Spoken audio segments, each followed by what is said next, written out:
Hi friends, ఇంకా temple దర్శనం అయిపోయిన తర్వాత కృతంగాకి వచ్చామన్నమాట లంచ్ చేయడానికి. కృతంగా చూసినప్పుడల్లా నాకైతే ఒక ఇన్సిడెంట్ గుర్తొచ్చింది.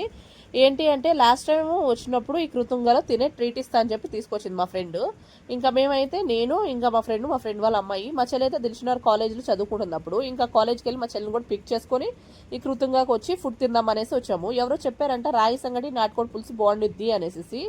ఇంకా మేము అప్పుడు వెళ్ళడం రెస్టారెంట్కి ఫస్ట్ టైం అనమాట. కృతంగానే కాదు, అప్పుడు దాకా ఏ రెస్టారెంట్కి వెళ్ళలేదు. ఇంకా మేము నలుగురం కలిసి దీంట్లోకి వచ్చాం.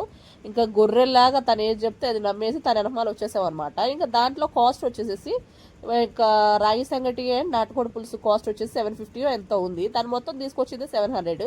ఇంకా మాకు ఏం చేయాలో ఏం అర్థం కాక ఒక బిర్యానీ ఆర్డర్ చెప్పేసేసి అది నలుగురు షేర్ చేసుకొని ఇంకా రిటర్న్ వెళ్ళిపోతుండగా మా కాలనీలో దిగి ఫాస్ట్ ఫుడ్ సెంటర్లో ఫాస్ట్ ఫుడ్ తినేసేసి ఇంకా రిటర్న్ వెళ్ళామన్నమాట. నాకు కృతంగాకి వచ్చినప్పుడల్లా ఈ ఇన్సిడెంట్ అనేది గుర్తొస్తూ ఉండిద్ది. ఇంకా తిను అందుకే నవ్వుతుందనమాట. ఇంకా మీ గ్రూప్లో కూడా ఇలాంటి వాళ్ళు ఉంటే కామెంట్ చేయండి.